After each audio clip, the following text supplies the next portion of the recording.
Right.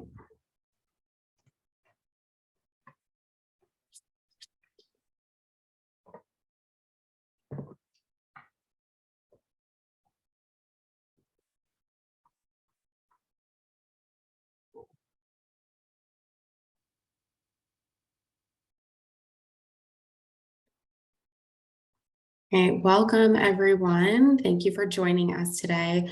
We're going to get started in about another minute. We're going to give people a few more seconds to hop on the call before we kick things off. So if you want to just take a second to get situated, grab a cup of coffee, take a quick bathroom break, we'll get started soon.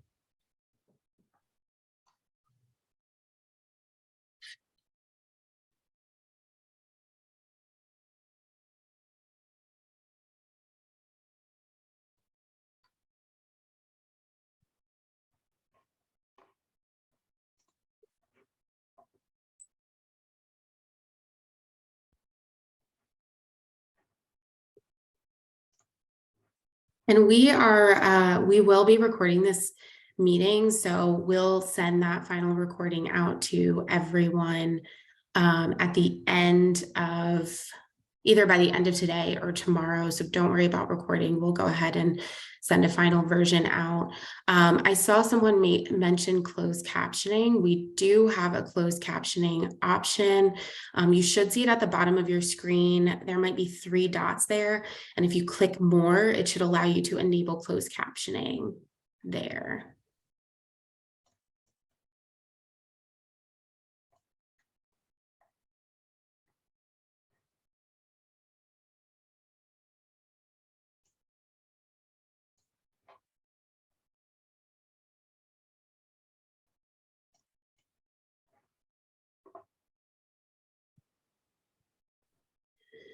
All right, well, we want to make sure we have enough, as much time as possible to hear this wonderful presentation. So I will go ahead and get things started and we'll just keep letting people pop in. Welcome everyone. My name is Kristen Soto. I am with Rock Recovery. For those of you who don't know Rock Recovery, we are a nonprofit based in Arlington, Virginia, right in the DC area.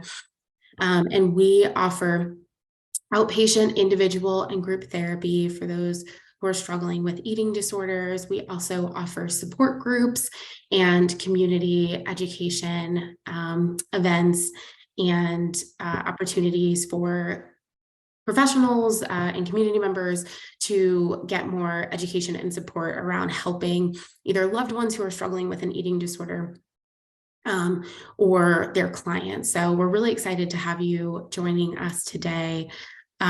Just a quick note about our services. So we do offer hybrid services. We offer them both in person at our offices in Arlington, Virginia, or virtually across DC, Maryland, and Virginia.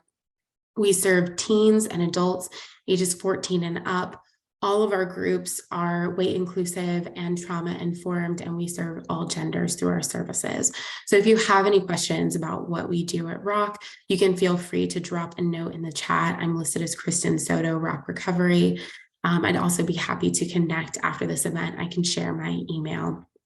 I want to take the time today to just thank Banyan Treatment Centers for sponsoring this event and for coming and presenting on this incredibly important topic. And so I'm going to turn it over to Michael Urban to tell you a little bit more about Banyan, and then we will get things started.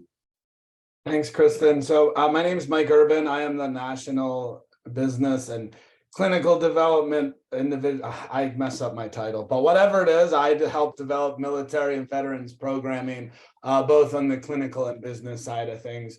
Banyan is primarily a substance use and mental health treatment center. We have 16 locations. We just opened our newest one in Alaska. Since this is eating disorder focused, we do have an eating disorder program. It was brought about through learning about a need for veterans and military members who needed eating disorder services. So we have an eating disorder program in Philadelphia. It is a PHP level of care. We do have supportive housing with it. So everything kind of evolved from the veterans and military need, but it is open up to everybody. So the nice thing there is we can treat co-occurring because our substance use program is right next door. So we've been able to mix the treatment for individuals who have co-occurring substance use and eating disorders. And we also do military mental health for Fort Dix and McGuire on the third bay over. So we have a great mix there that can serve everyone across the board. That's just a little bit about us. Thank you, Mike. Just a few quick housekeeping things that I did forget to mention. We will be recording this again, so feel free to just sit back, take your notes. We'll be sending out the recording to everyone who registered.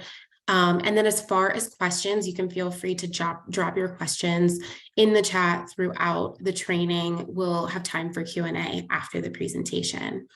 If you have any questions about tech or any issues with that, you can drop a note to me, Kristen Soto, during the training, and I'll try to get you situated with that.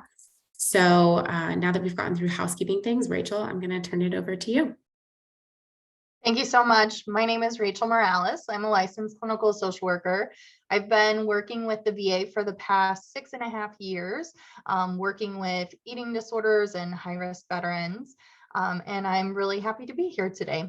Mike, do you want to introduce yourself? Well, on the other end of things, I'm here. My name is Mike Urban. I'm also an LCSW, and I've worked with individuals with eating disorders and substance use for the past 8 years.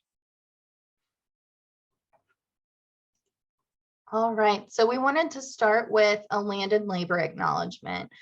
We acknowledge that we are living off the taken ancestral lands of the indigenous peoples for thousands of years. We acknowledge the extraction of brilliance, energy, and life for labor forced upon people of African descent for more than 400 years. We celebrate the resilience and strength that all indigenous people and descendants of Africa have shown in this country and worldwide. We carry our ancestors in us, and we are continually called to be better as we lead this work. So today we have no conflicts of interest, and case presentations are composites with no personal identifiers. We're going to discuss who is a veteran, just defining what that means. We're going to talk about military cultural competence and why that's important in this work, working with this population. And then finally, we'll cover eating disorders in the military and veteran populations and have time for some Q&A. So as we're getting started, I want us to just consider what you already know about military and military life. Some of you might be veterans yourself or have veterans who are friends and family members. And so what might you already know about the military culture from them or from your own experiences?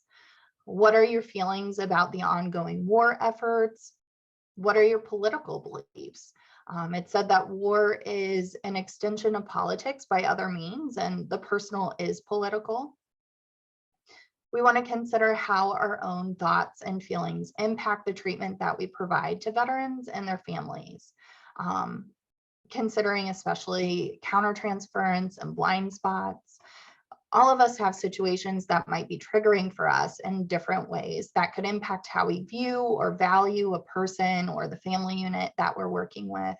And so we might want to consider how we think and feel about a person or situation, and that sometimes that can put on some blinders for us from time to time. And any of these items could impact the outcome and service delivery that we provide to our veteran patients. We also want to consider, do we use any negative terms associated with the military? So in defining a veteran, the first thing that we go to, or the law or the government goes to, is Title 38 actually has a veteran is defined as a person who served in the active military. It was discharged or released under conditions other than dishonorable. So we put that definition up first. That is one definition. That is the legal definition that is used for veterans to get benefits. And that's pretty much, a lot of individuals will fall under that. But again, that's the legal definition. Now, there's many definitions out there. You know, some individuals won't consider themselves veterans if they haven't been deployed, seen combat. Individuals with other than honorable or dishonorable discharges, and those who haven't completed their first term of service due to injury. I bring that up because when working with veterans, it's important to understand that their definition of what a veteran is, they may not fit into that definition. They may disclude themselves. You know, is somebody who served 10 years and got a dishonorable discharge because they did something due to their PTSD, you know, that would disqualify them from getting veterans benefits. But in the eyes of most people, that would be considered a veteran, right? But again, it's very individualized, and you may run into people who don't wish to be classified as that, or they do. So it can be pretty subjective, and it's just something to note. Now, one of the things that is really great in working with veterans, as you can see, and I'm not going to read all the statistics here, because you can read them, is it's very diverse population. I always refer back to, at least in our first client that we got from the VA, was a 75-year-old African-American male from the inner city. And the second one was a 35-year-old white male from rural country, right? And it's just such a diverse population, and there's plenty of women and Asian and Hispanic and other races in there, as you can see from these stats. So it allows you a greater interaction with a greater diverse group of people. So as we're getting started, it's helpful to know what wars and conflicts we should be familiar with. Anyone who served on or after August 2nd of 1990 is considered to be a Gulf War veteran. And although Gulf War veterans make up the largest percentage of the veteran population now, Vietnam veterans are actually the highest utilizers of VA services currently.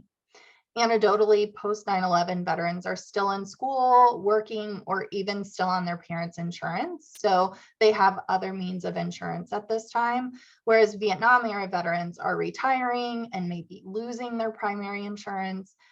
So there's an increased need to come to the VA for medical care at this time. It's also important to note that not every post 9/11 era veteran served or was deployed during Operation Iraqi Freedom, Operation Enduring Freedom, and Operation New Dawn, and they may not have ever been deployed to Afghanistan or Iraq. In 2017, women represented 16% of the overall active duty force, up from 9% in 1980 and just 1% in 1970. The percentage of officers who are women has steadily grown since the 1970s. For example, in 1975, 5% of commissioned officers were women, and by 2017, that share had risen to 18%. Women are the fastest growing demographic in the military at this time. And the racial diversity decreases at the upper echelons of the military. While the officer corps has similar levels of racial diversity as the general population, those with higher ranks, including generals in the Air Force, Army, and Marine Corps, and admirals in the Coast Guard and Navy, are disproportionately white. There's an even greater ethnic disparity in the top ranks. A look at the racial and ethnic profile of active duty service members shows that while the majority of the military is still non-Hispanic white, Black and Hispanic adults represent sizable and growing shares of the armed forces. In 2017, 57% of US service members were white, down from 64% in 2004. 16% were Black and 16% were Hispanic. Some 4% of all active duty personnel were Asian, and an additional 6% were identified as other or unknown. By 2017, the share of active duty military who were non-Hispanic white had fallen, while racial and ethnic minorities made up 43%. And within that group, Blacks dropped from 51% in 2004 to 39% in 2017, just as the share of Hispanics rose from 25% to 36%. The overall size of the US military has been on a downward trajectory for several decades. Some of the declines in military participation that followed the Cold War and Gulf War were halted with the 9/11 terrorist attacks. Later, conflicts in Iraq and Afghanistan increased the overall size of the military. And so again, anyone who served on or after August 2nd of 1990 is considered a Gulf War veteran. And by 2045, most veterans will have served after 9/11. So according to the VA's veteran population estimates, Gulf War veterans surpassed Vietnam veterans in 2016. 78% of all veterans served during wartime, and 75% of post 9/11 veterans were deployed at least once. And this is compared to 58% of those who served before them. The experiences of post 9/11 veterans differ from those who served in previous eras. About 1 in 5 veterans today served on active duty after the terrorist attacks of September 11, 2001. These post 9/11 veterans are more likely to have been deployed and to have served in combat, giving them a distinct set of experiences compared with those who served in previous eras. Post 9/11 veterans are also more likely than their predecessors to bear some of the physical and psychological scars of combat. Roughly half, or 47%, of post 9/11 veterans say they had emotionally traumatic or distressing experiences related to their military service, compared with 1/4 of pre 9/11 veterans.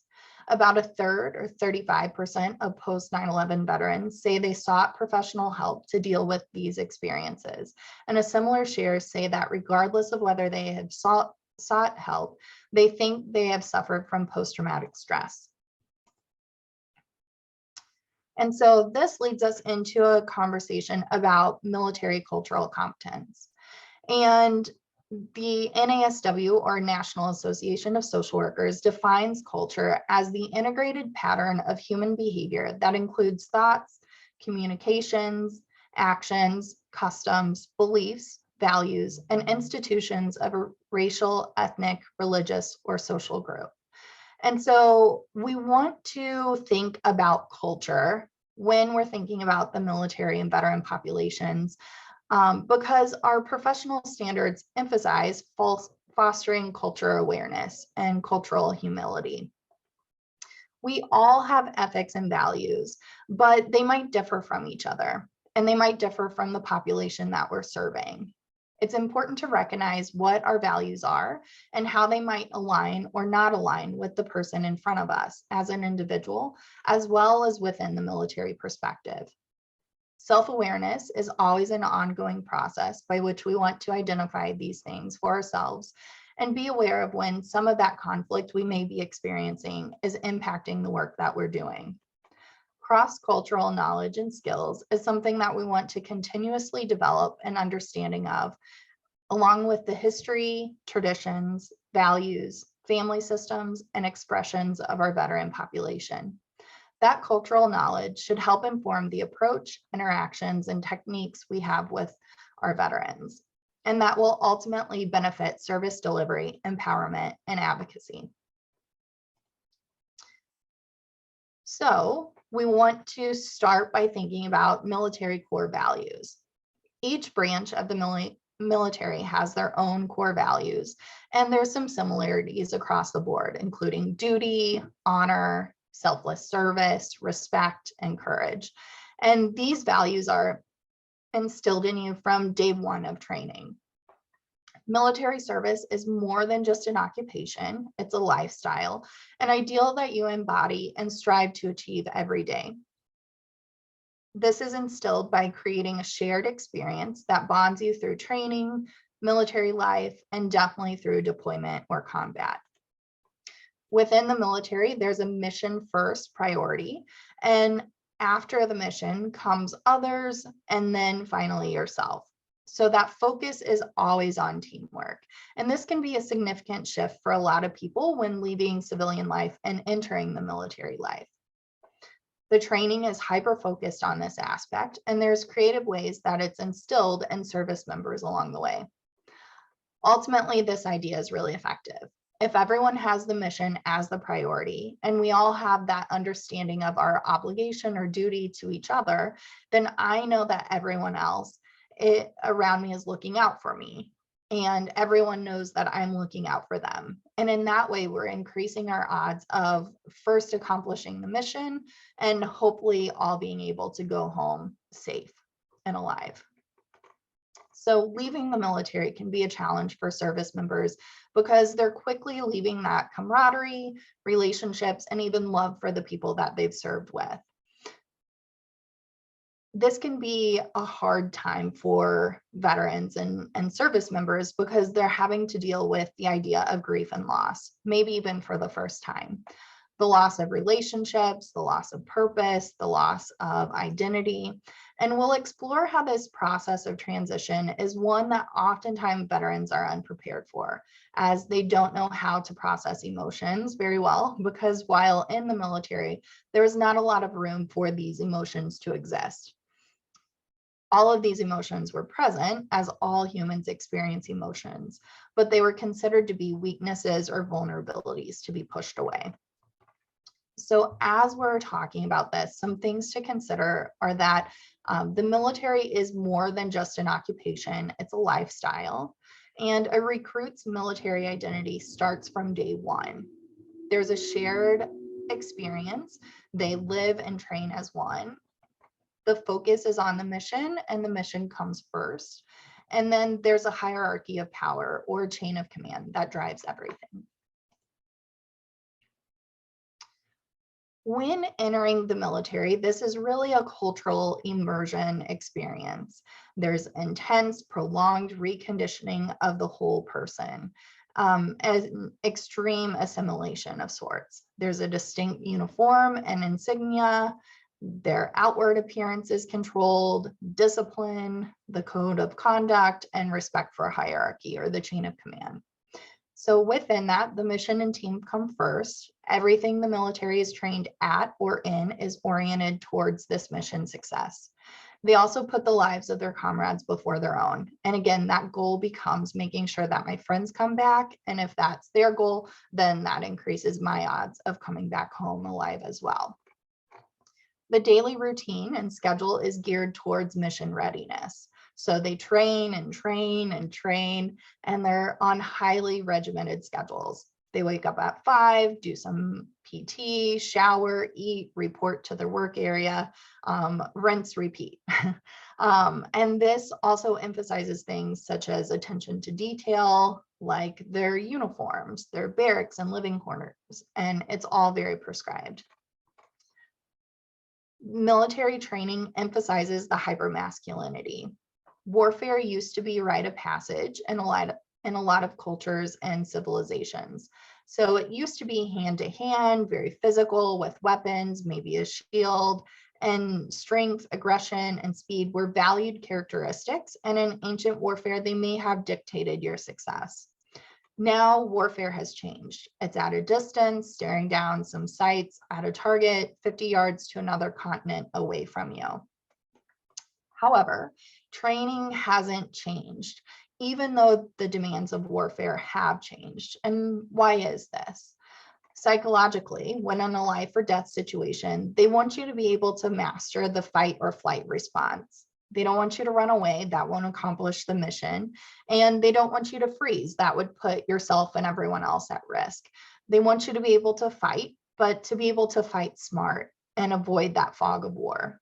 So training still emphasizes the hypermasculine traits in order to build confidence, embrace the chaos, and still be able to function. And the warrior ethos is a good snippet of what that warrior spirit is all about. It's important to note that nowhere in this does it mention protecting yourself. Again, that focus is always mission first, then the people around you, and then yourself. And implicit in this is the idea of individual sacrifice and the lack of an individual identity. Your identity is of the unit that you belong to. And the warrior ethos is, I will always place the mission first. I will never accept defeat. I will never quit, and I will never leave a fallen comrade. So all of this very quickly and very effectively begins to form this warrior mindset. And inherent in this mindset are a couple of things, including sacrifice and stoicism. Sacrifice is the implicit understanding that one is expected to sacrifice their own life for their country, fellow comrades, or unknown entities for humanitarian missions. Warriors give up their personal freedom so that we can have ours. And stoicism is the idea that displays of emotion can be seen as weakness at best or punished at worst. So warriors bear up under intolerable, often traumatic situations and pain. This can look like denial, numbing, and avoiding, and is often how a warrior and their family copes. And within this, loss is inevitable. However, the opportunity to grieve is very limited. And so stoicism can lead to difficulties in being able to process emotions or transitions of any sort. The military training and military life places a premium on all of these traits. In training, the major goal is to direct that fight or flight response towards violence and aggression, to be able to assert themselves in a chaotic situation to regain control. And again, this is a coveted ability in the military.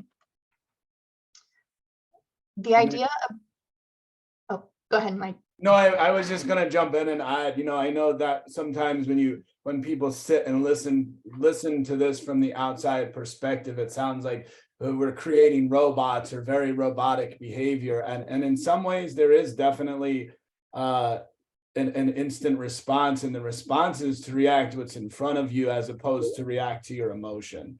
I always share, like, the first time that they opened the airplane door and said, "Get out," I was scared out of my mind, but I had practiced it so many times before I got there that my fear of not getting out was overridden by, I knew what the action was that I needed to do.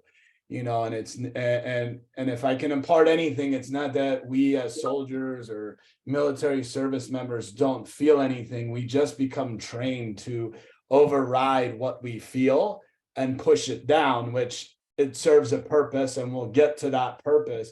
But the unfortunate thing is the military doesn't do a good job of, when we leave and we don't need to fulfill that purpose anymore, we don't know what to do. And I'm sure all of you, as Rachel just read those 3 slides, can pick how this feeds right into an eating disorder, some of the ritualistic behavior.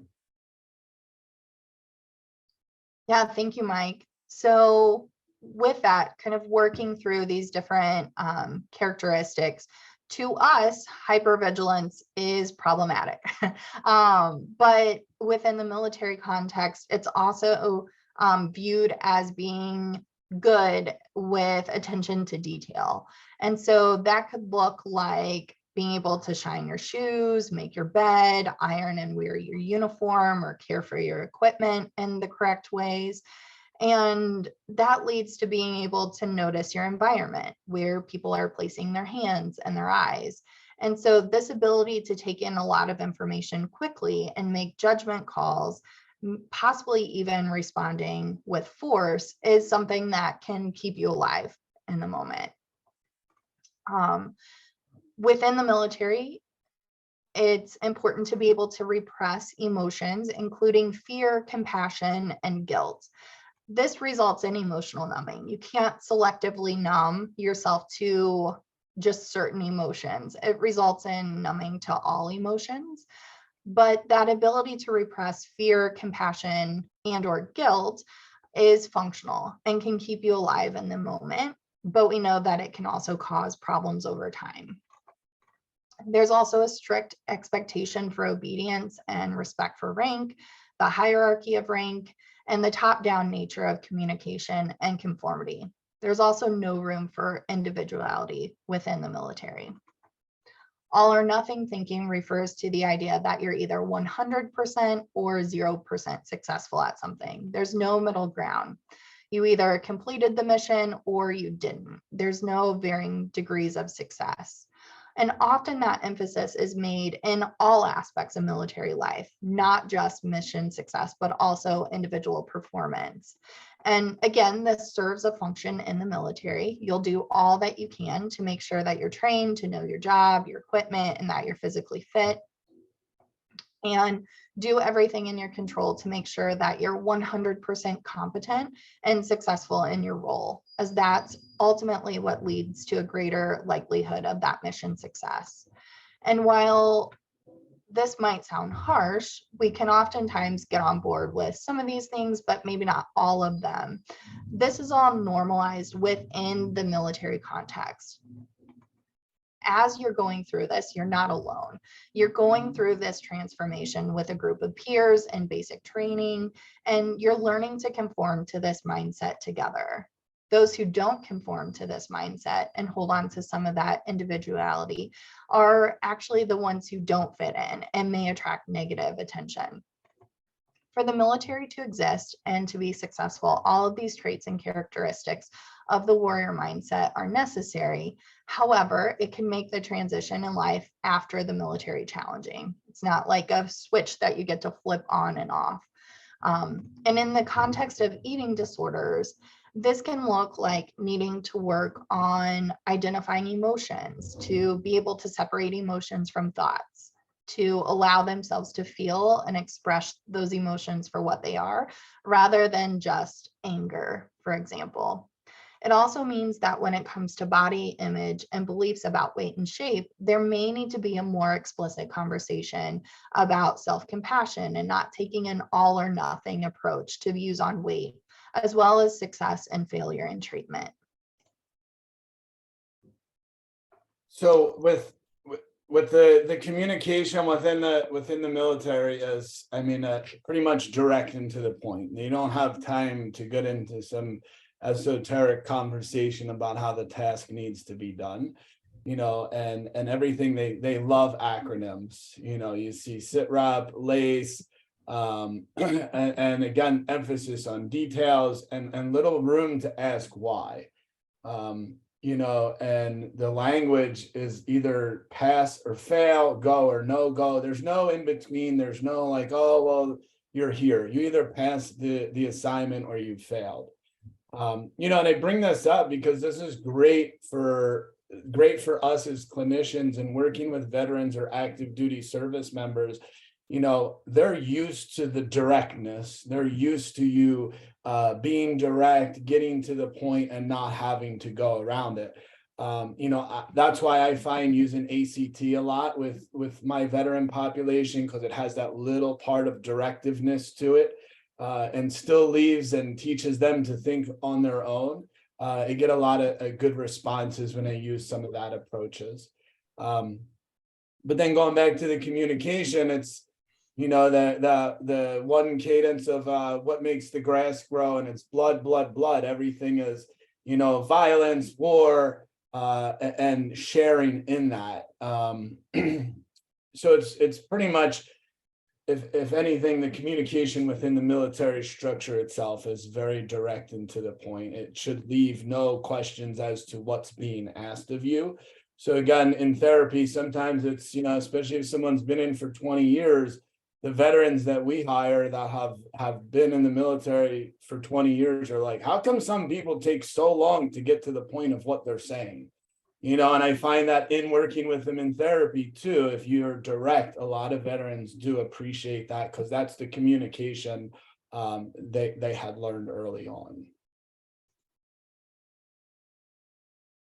Then, look, I've only served 4.5 years. I still get up at 4:30. I still do PT in the morning. It's not dysfunctional, but all of these sayings, right, are still hold very true.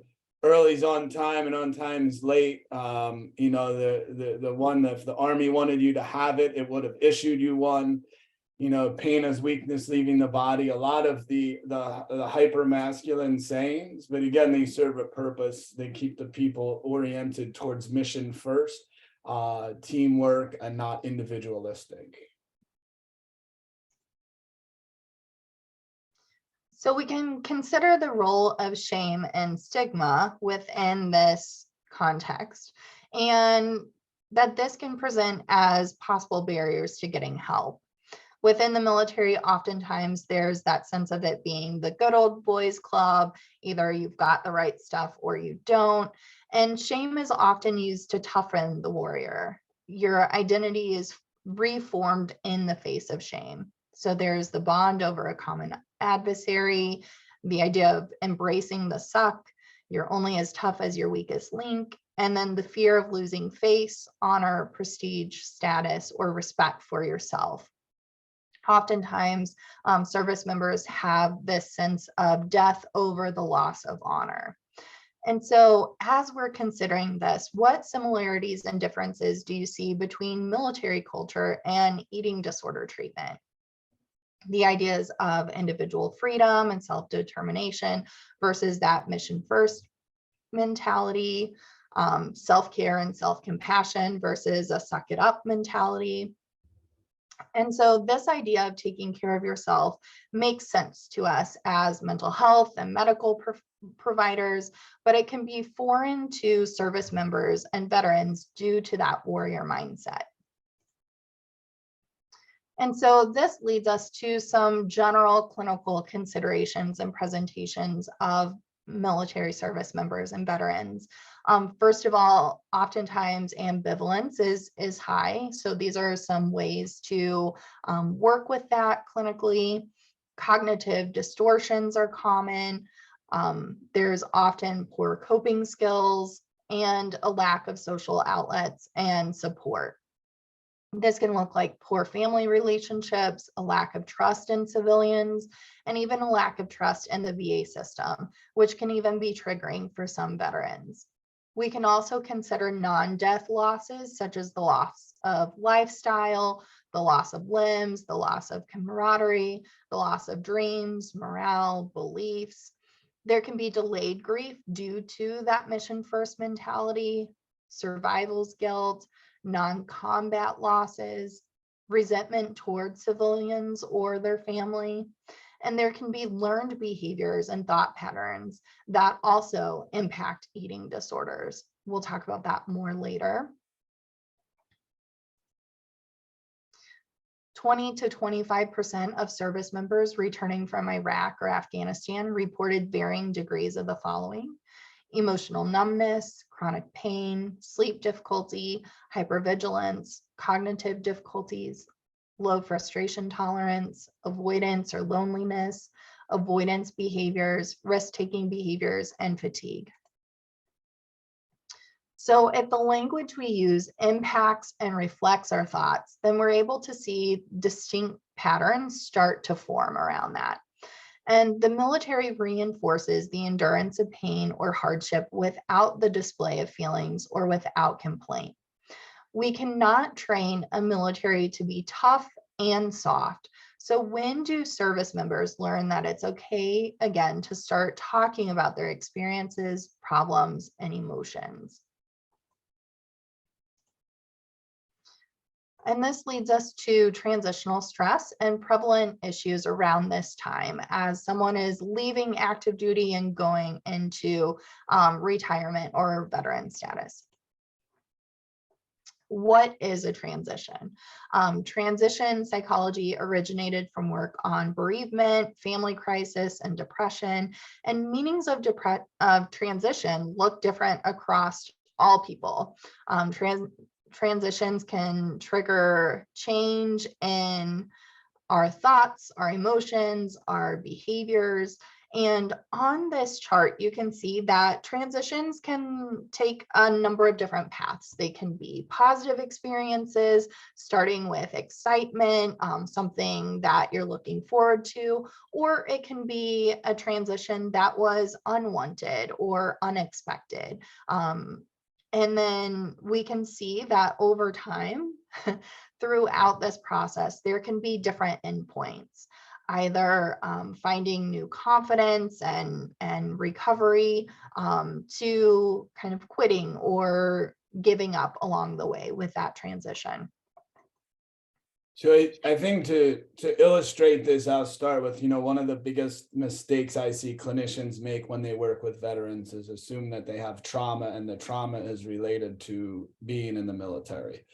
There's a study that shows that there's a higher incidence of men who have higher ACEs score who join the military to escape the life that they had. And I share that because that was exactly why I joined the military. I joined the military to get away from the life I had. And I loved being in the military. I did 4.5 years in there. I was a paratrooper. I went to Ranger school. I truly excelled, and for the first time had a sense of stability in my life. And then unfortunately, I was jumping out of an airplane and I had an accident where I hit the side of the airplane and it collapsed my chest, tore up my leg. I've had 12 surgeries from it. And I was, sent home and placed on copious amounts of opiates for the next few years. And I'm sure everybody can guess what happened from that point. So I essentially went from this 22, 23-year-old who could do anything in the world to now my grandmother's taking care of me. And that was such a loss at that time, and with no other real supports or no other real direction. That transition out of the military to the first time when I had stability in my life, it didn't go well. It didn't go well at all. In fact, it took me another 10 years till I got sober and got my life together. But that transition point for just about all military members is one of the most vulnerable times in their lives, because as we said earlier, that became my identity, and other people, it becomes their identity, the thing that they love. And if they had stuff going on before they joined the military and they did nothing while they were in the military to work through it, it's still there when they come home. It's still there, and then they'll revert back to the ways that they were prior to joining, or new ways based on their experience in the military. So when people are transitioning out, this is a very vulnerable time for them. And when you're working with them, just having that understanding, be someone who's a LCSW working with clients for 30 years and all of a sudden stops doing it, it would be a big change for them. But in this way, this is their entire life is changing at one moment.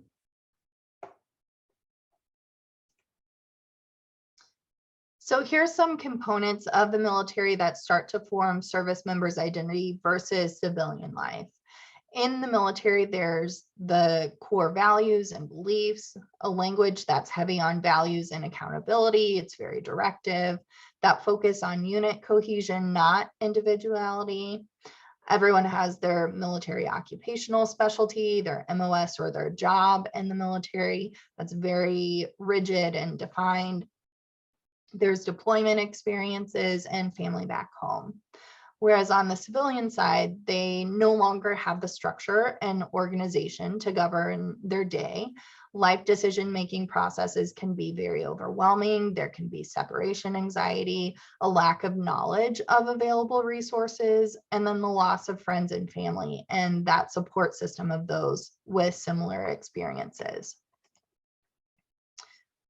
Clinically, this could present as a lot of distress and identity crisis of sorts. And so we can consider things such as cognitive behavioral therapy as a good way to understand this and promote recovery and well-being. And some of the reintegration challenges that can come up are overcoming alienation and isolation, moving from simplicity to complexity, moving beyond the military to find the meaning of life for themselves, and then coming to peace with themselves, their higher power or calling, and others. Roughly 9 in 10 veterans, or 91%, say that the training they received when they first entered the military prepared them very or somewhat well for military life. However, by contrast, about half, or 52%, say the military prepared them very or somewhat well for the transition to civilian life. That's a big gap. About half of post 9/11 veterans say readjusting to civilian life was difficult, while 73% of all veterans say readjusting to civilian life was very or somewhat easy. Roughly 1 in 4, or 26%, say it was at least somewhat difficult. There's a significant gap between pre and post 9/11 veterans around this idea. About half of post 9/11 veterans say it was very or somewhat difficult for them to readjust to civilian life after their military service. By comparison, only about 1 in 5 veterans whose service ended before 9/11 say that their transition was very or somewhat difficult. And a large majority of pre 9/11 veterans say it was easy for them to make this transition. The challenges some veterans face during the transition to civilian life can be financial, emotional, and professional. 35% of veterans say that they had trouble paying their bills in their first few years after leaving the military. 28% say they received unemployment compensation, and 1 in 5 say they struggled with alcohol or substance abuse. Veterans who say they have suffered from post-traumatic stress are much more likely to report experiencing these things than those who did not. Roughly 61% say they had trouble paying their bills, and 42% say they had trouble getting medical care for themselves or their families. When it comes to employment, the majority of veterans say their military service was useful in giving them the skills and training they needed for a civilian job. 1/3 of veterans say it was very useful, and another third say it was fairly useful. There are significant differences by rank. While 78% of veterans who served as commissioned officers say their military service was useful, smaller shares of those who were non-commissioned officers or enlisted say the same. Most post 9/11 veterans say having served in the military was an advantage when it came to finding their first post-military job. But only about 1 in 10 or 9% say having served in the military hurt their ability to get a job. Among veterans who looked for a job after leaving the military, 57% say they found one in less than 6 months, and an additional 21% said they had a job in less than a year. And again, here are some common mental health challenges. The Pew Research Center report shows that 49% of veterans who served in combat endorsed PTSD symptoms. For military sexual trauma, approximately 1 in 4 military women have been sexually assaulted compared to 1 in 6 civilians. And that's 1 in 100 males who have experienced military sexual trauma. Traumatic brain injury is considered the signature wound of post 9/11 veterans. In 2020, 16.8 veterans died by suicide each day.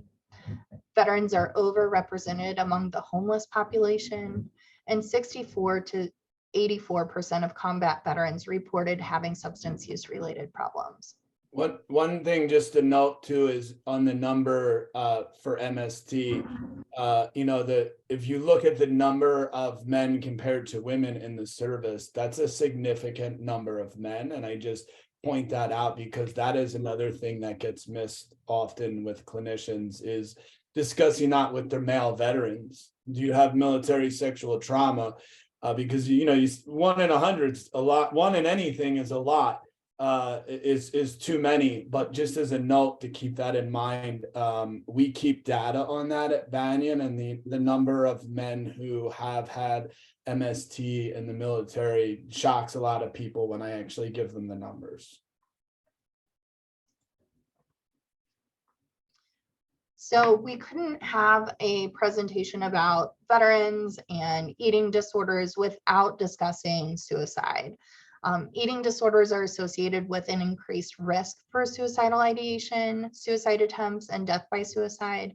And eating disorders have one of the highest mortality rates of any mental illness due to the profound medical complications and suicide, second only to opioid abuse disorder. Soldiers wear camouflage to hide their outer appearance, but remember that warrior pathology also trains them to hide their inner self, their emotions, their empathy, and even physical pain. They hide this in plain sight because it could impact the mission or the combat readiness of their unit. Warriors endure pain and hardship without the display of emotions or without complaint. And the language used in the military to create a killer impacts their thoughts, then distinct patterns start to form, which can create complex psychological issues and barriers to healing. It's also well documented that there's a strong stigma attached to seeking mental health care in the military. Veterans across all branches reported that while serving, not only were they discouraged from reporting medical issues, but any behaviors were severely chastised that demonstrated weakness for not sucking it up and driving on. This was particularly true with respect to mental health concerns. With suicide rates and loss, there were 16.8 deaths by suicide each day as of 2020. 59% of Iraq and Afghanistan of American organization members know another service member that died by suicide. So this might lead us to ask the question, what is the correlation to combat? And time again, studies have shown that there is none. Why is that? We could speak at length on readjustment, but for today, let's just remember the warrior pathology.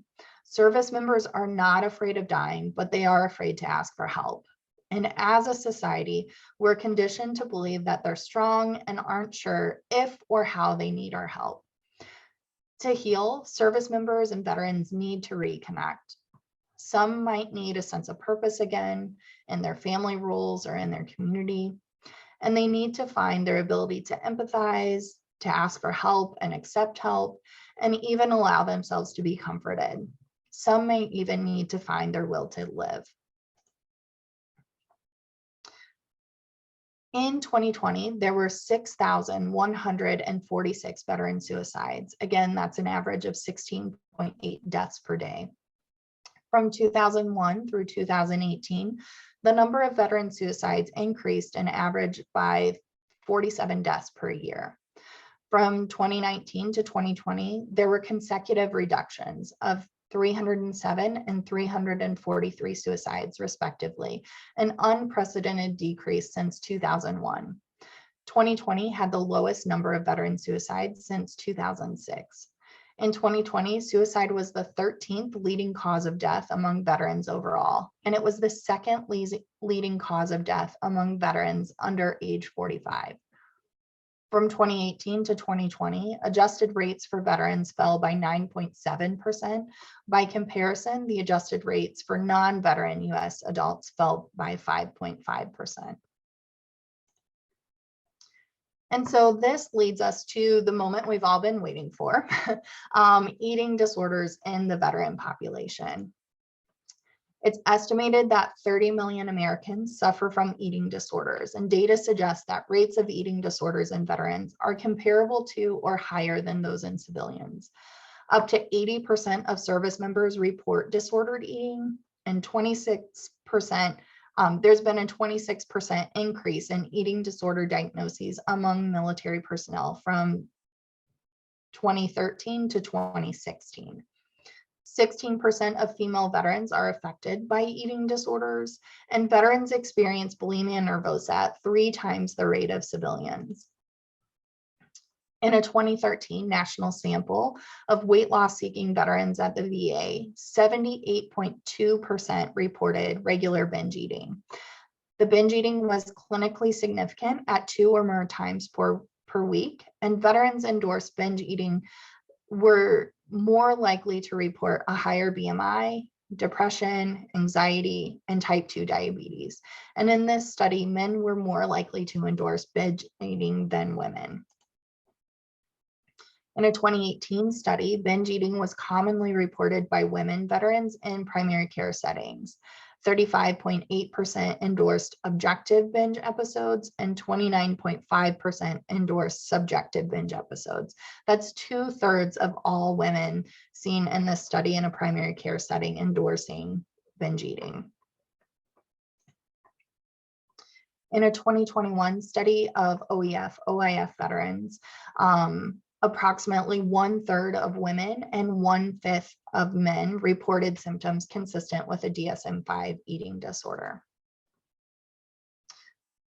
In this study, veterans completed self-reported measures of eating disorder diagnoses, and it found that 32.8% of women and 18.8% of men reported symptoms consistent with an eating disorder. I'm not going to read through all of these, but I do want to draw your attention to the atypical anorexia nervosa rates. 13.6% of women and 4.9% of men endorse symptoms consistent with atypical anorexia nervosa, which is significantly higher than the civilian population. Within this study, the eating disorder group had higher mean body mass index, significantly greater eating pathology, and mental health symptoms than the non-eating disorder group. We also want to consider prevalence rates within military families. So 26% of spouses of service members endorsed eating disorder symptoms, and 21% of children of service members are diagnosed with eating disorders. Military families experience eating disorders at 3 times the rate of their civilian peers. So why is that? Why are eating disorder rates so much higher within the veteran population? And we can focus on 3 primary risk factors: trauma, the emphasis on shape and weight, and inconsistent eating patterns. Within the field of eating disorders, it's well known that there is a correlation between trauma and eating disorders. So we can consider that military sexual trauma, intimate partner violence, and combat exposure all increase the rates of disordered eating. Women who report military sexual trauma are twice as likely to have a diagnosed eating disorder compared to those who do not. Male veterans with a history of military sexual trauma are 2 times as likely to have an eating disorder compared to female veterans. Up to 66% of individuals with an eating disorder have concurrent PTSD symptoms. And a 2016 study of 550 OIF OND veterans found, or post 9/11 veterans, found that 40% of veterans with post-traumatic stress disorder also had comorbid eating disorders, 18% of women and 8% of men. So within the military, there is extreme pressure to make weight, and we're going to discuss the physical fitness standards in just a moment. But pre-weight compensatory measures may be used, normalized, and shared among service members. This could include purging, medications such as diet pills, laxatives, diuretics, diet or ballerina teas, stimulants, insulin, and thyroid hormone. And on the topic of diet or ballerina teas, I would encourage you to ask your veteran patients directly if they've ever used diet or ballerina teas. If you ask them if they've used medications or weight loss medications, typically they don't see this as a weight loss medication. This is so normalized within the military context that it won't come up unless you ask specifically about it, but it is a very common practice, and can be misused and abused. Also, excessive exercise, food restrictions, steam rooms and saunas, surgeries, including breast reductions. I've worked with many veterans who, while on active duty, would travel to have surgeries, weight loss surgeries, liposuction, breast reductions done on their breaks or vacations, so that they could come back and pass their weigh-in to keep their job. And then also wrapping themselves in plastic wrap in preparation age to be taped. So within... No, you're good. Sorry. Usually we do it together and I can see the spot. Go ahead. Sorry, Mike. So while in the service, service personnel are required to meet strict physical fitness standards, which include being weighed and tape measured in 3 different locations on their body: their neck, hips, and waist. Could you imagine having to be weighed and tape measured to literally keep your job? because I could not. If these standards aren't met, then depending on their command, they could risk losing their military career and having a dishonorable discharge.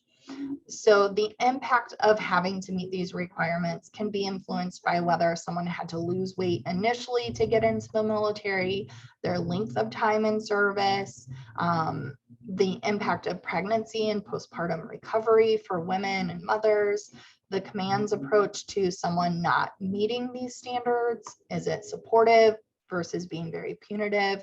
And this isn't often an extremely punitive process.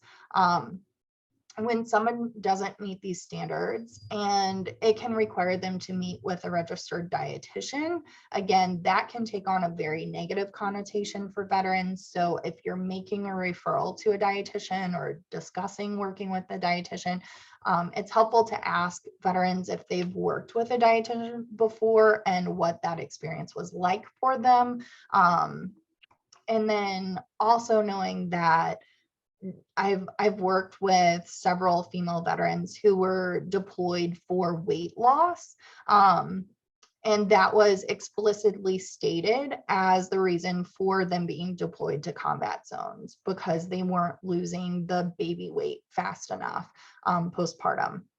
It wasn't because their qualifications or even their job was needed in these areas. It was they were being sent to combat zones for weight loss.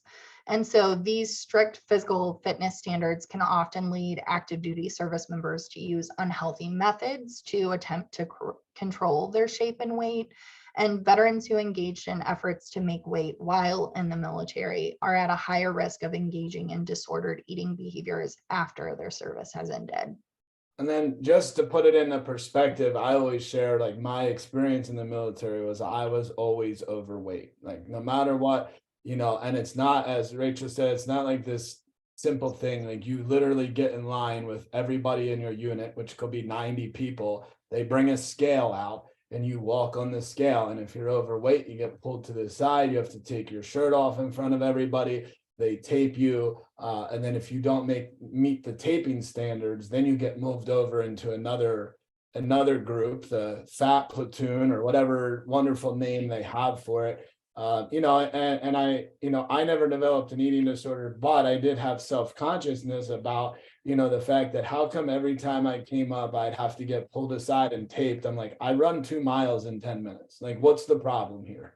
And it can be the start of somebody's disordered body dysmorphia, or questioning their value and placing their value on their weight because that's how their job is, bases their value. So it's a pretty intrusive and not comforting thing, regardless of where somebody's at, let alone take someone who may already be predisposed to some mental health disorders, and you're really going to push them over the edge. Yeah, so this leads us to our third risk factor, and that is inconsistent eating patterns while active duty. So first of all, there's boot camp, where there's timed eating, an abundance of free, often unhealthy foods.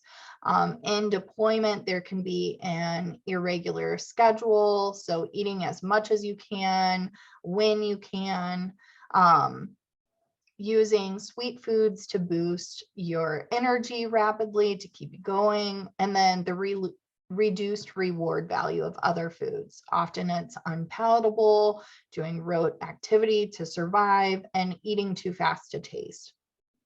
And then anytime during active duty, service members may eat quickly to avoid unwanted social contact, such as sexual harassment or being judged on appearance, including derogatory comments. There can be stress and comfort eating. I've worked with veterans who would eat, quote, the right things when they were in a public setting, and then go back to their private room and space and binge eat the foods that they had wanted to eat from the beginning. So all of these different patterns can cause veterans to develop patterns of binge eating and restriction. And again, that doesn't just shut off when they leave active duty. And I think to just add to that, is just understanding, and I know we'll cover it in the next one, is that the food again goes back to its serving a purpose. The way that they feed you in basic training is serving a purpose. And we say that because a lot of times in working with veterans and military service members is pointing out the purpose that it served at that time and recognizing that that purpose is not served anymore. I know, like in the combat arms units that I was in, and I went to Ranger school, I stayed awake for multiple days, and we might have had one meal if we were lucky. The reason they do that, the purpose it serves, is keeping food away from somebody is a great way to induce stress. I would rather them not feed me for 3 days than drop me in a combat zone and be like, figure it out. But again, going back to what purpose does it serve? It's, we're not there anymore. We're not doing that anymore. So it's just having that understanding that it's not the military trying to be mean or anything else. Everything they do is intentional and has a purpose behind it.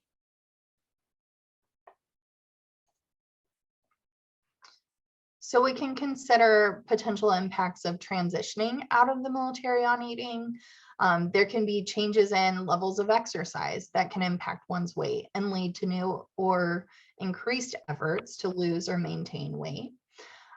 Inconsistent eating patterns while on active duty can lead to binge eating and restriction patterns even beyond that. Food scarcity can increase binge eating. And then again, there can be stress and comfort eating. So again, going back to transitioning from the military, we learn to function in environments and situations which many people would run from. And going back to what we said in the beginning, we learn to take action regardless of the way that we feel. And this leaves many of us to prioritize the responsibilities over our own emotions. Again, serves an amazing purpose, keeps us alive. But what happens when we come back? Most of those behaviors and things that we learn don't serve the same purpose. And in fact, they can become very dysfunctional. Many military members seamlessly reintegrate back to civilian life, but others find that transition point and that change in those behaviors they learn and ignoring their own emotions as the catalyst to new issues. We can also consider pregnancy and postpartum impacts on eating. Prior to 1972, active duty women were separated involuntarily from the military if they became pregnant. This guideline was abandoned following several challenges to its constitutionality in 1975. And multiple studies have concluded that 6 months is not enough time to recover postpartum in order to meet pre-pregnancy fitness standards. However, until very recently, 6 months was the standard across all branches of the service.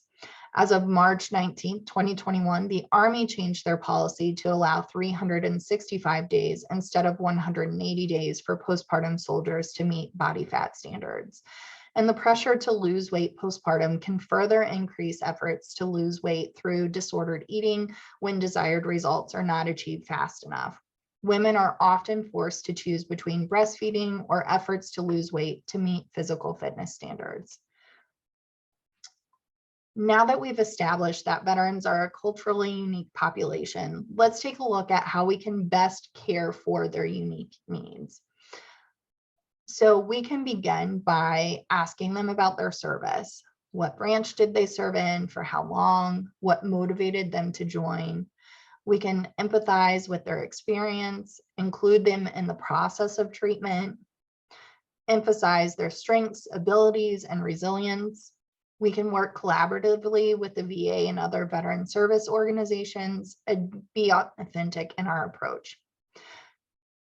It's helpful to remember that expressing a desire to learn more about military life and accepting the potential for cultural discomfort that may arise from earning your veterans' trust can be helpful.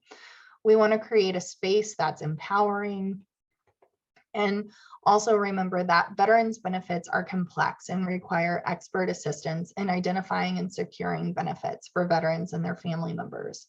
Although it's not expected that community providers need to master comprehensive knowledge of these benefits, veterans and their families appreciate it when providers know at least as much about veterans benefits as they do about other community resources. And finally, admitting what you don't know. And then one other thing that I like to throw in that I forgot in our last presentation was one of the things, and I call it veteran-centric care because the veterans have really led the way in my ability to make some changes for the regular population. But what we have used in a treatment setting is ART therapy, accelerated resolution therapy, in the treatment of trauma. The easiest way to explain it is EMDR focuses on the cognition and the feeling, and you have to have a breakthrough, and the veteran has to relive the event over and over. ART focuses on the image and the sensation, and they don't have to relive the event.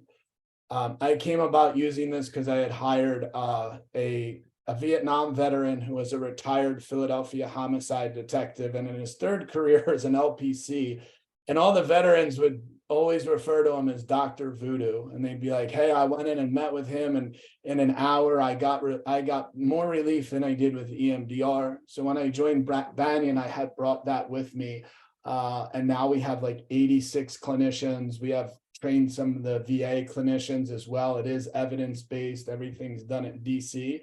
But for me, I throw that in the veteran-centric care because that's where it started, and it's kind of grown out to the rest of the population.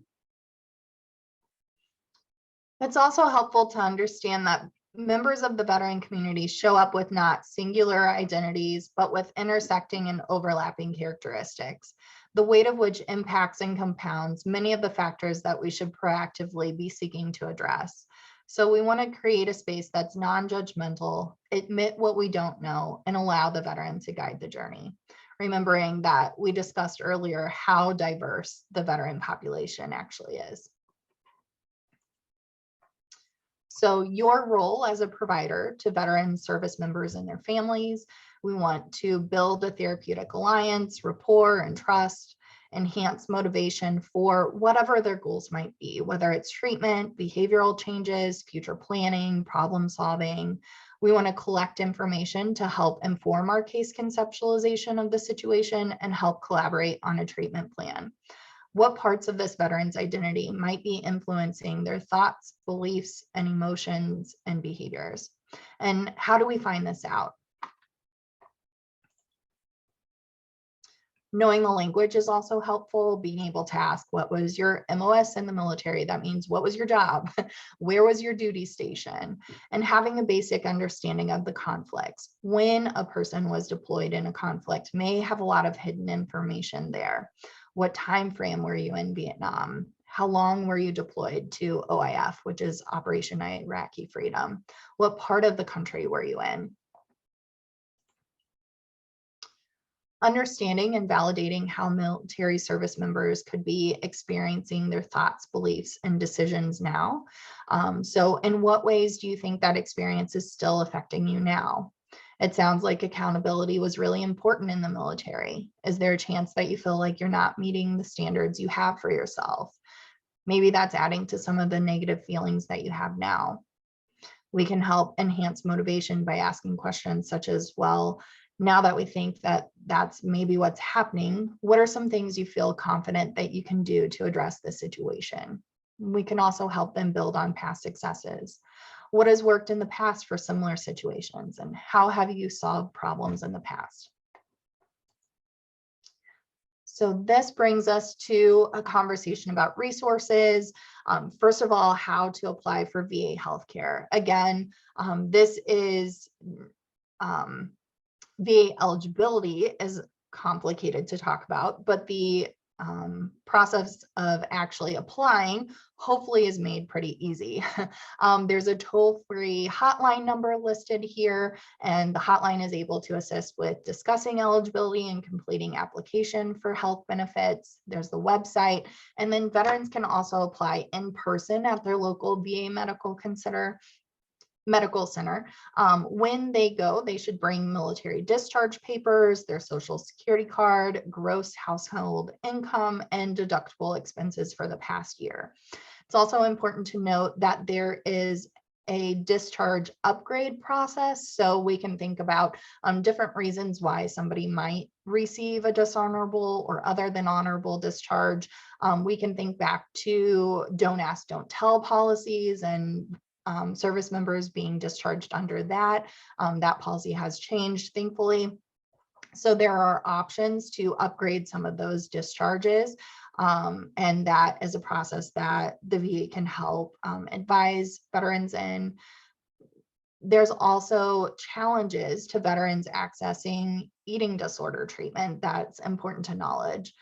First of all, it's helpful to know that active duty service members and VA benefit services are completely separate. So TRICARE is for active duty service members, and then Optum would be the community care provider for veterans. And Only TriWest is the western part of the US and Optum is the eastern part of the US. So not to throw any more confusion into you, just that's the veterans benefits.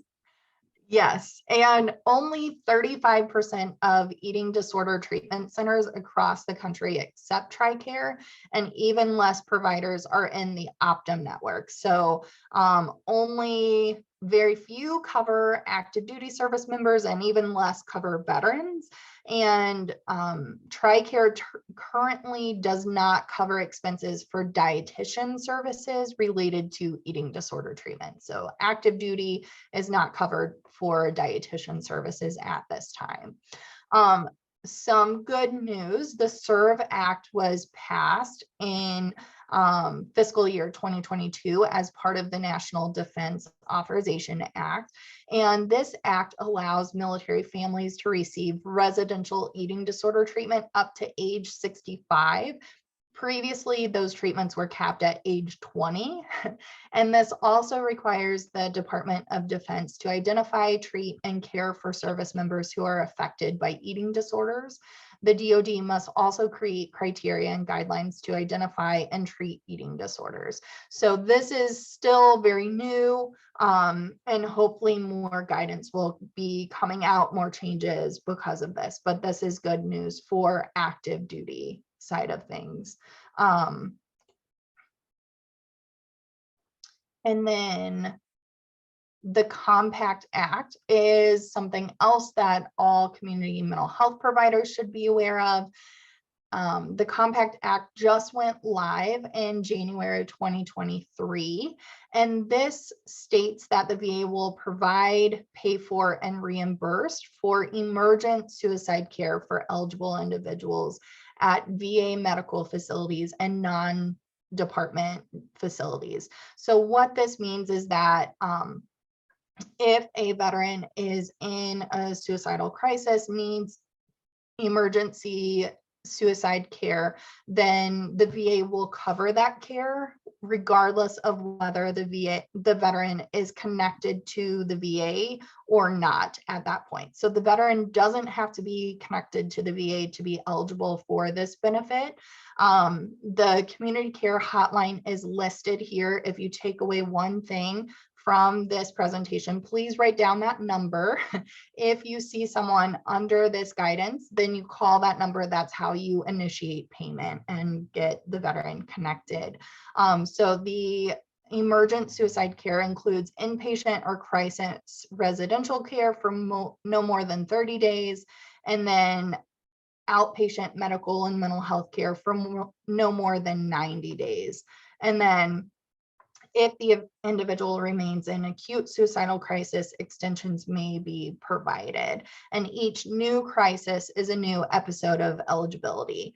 So if a veteran has a suicidal crisis in January and then again in August, those would be two different episodes of eligibility. They would be covered for both equally. And so the VA will ensure that eligible veterans are not financially responsible for costs associated with the emergent suicide care, including emergency transportation. This is a really big one.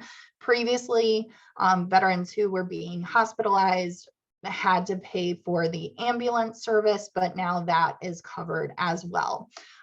So I will not profess to be an expert in this. It's still relatively new and guidance is coming out.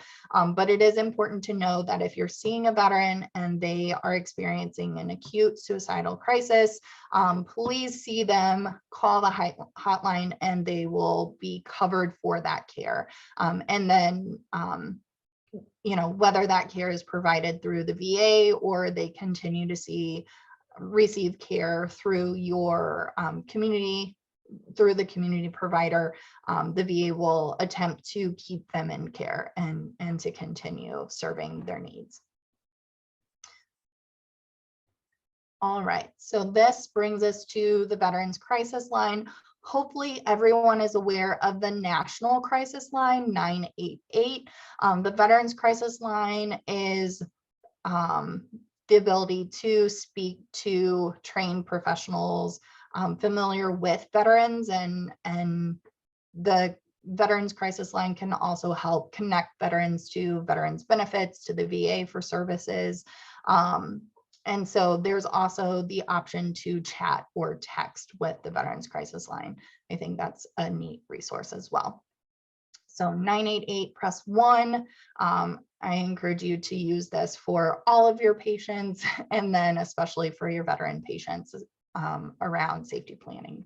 And then I just want to throw one thing in too, is I know that it's look, the VA is a huge organization, and if you've been to one VA, you've been to one VA, and sometimes the pushback you're going to get are veterans greatly dislike the VA, and I always share, like, then focus on the providers. Look, Rachel works at the VA, I work in community, we've collaborated on so many things, and sometimes taking the focus off of the organization itself and just putting it on that there are good providers and look at the individual as opposed to the big system can help get someone in. The other thing too that I don't think people know completely about are the vet centers. The vet centers are typically always staffed by other veterans, and they have a different feel to them than the hospital. So if you need a starting point to get them in, sometimes the vet centers are really great places to start and have them take over and work them into the system, because it is a big system.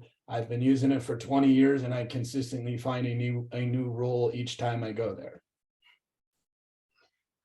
On that point, it's also helpful to note that within the VA, it is such a huge system, but there are a lot of options to support veterans in navigating the system. For all post 9/11 veterans, there's a program called Military to VA. This is a case management program that assists veterans with connecting to all of the resources, all of the benefits that they're eligible for. They can help navigate the healthcare system, both mental health and primary care, specialty care. There's also social workers within all of the primary care teams, and lots of different options for support in navigating the system. The biggest step is just reaching out and initiating that process. And then on your screen, you'll see resources. Coaching into Care is another resource. I actually found this in the process of putting together this presentation. I wish that this was advertised more, but this is a free hotline for families and friends of veterans. So if you have somebody contacting you saying, hey, I have this veteran that I want to get into treatment, but kind of struggling with getting them there, coaching is available. It is free. The calls generally last from 10 to 30 minutes. And if more than one call is needed, then that can be offered. And the coaching is offered by licensed psychologists or social workers. And again, it's completely free of charge to help families and friends of veterans connect their veterans to mental health care as needed. And the website is excellent. It breaks things down. There's a lot of quick links for domestic violence, for mental health care, for different things that might be common for veterans. So check that out. It was really helpful. And then people always ask, and this will come up, how do we learn more about military culture? Psych Armor great free courses for you to take that just discusses military culture, understanding it, veterans. The other two things I tell people to read is there's an author, Lieutenant Colonel David Grossman, wrote a book called On Killing, and then another book on combat. And if you're going to work with this population, especially those who have combat experience, and they provide really great insight into the service members' experience and how to work with them. All right, so I will open it up for questions, and I'm just gonna move here so you can see our contact information. But thank you all for joining us today. Any questions for us?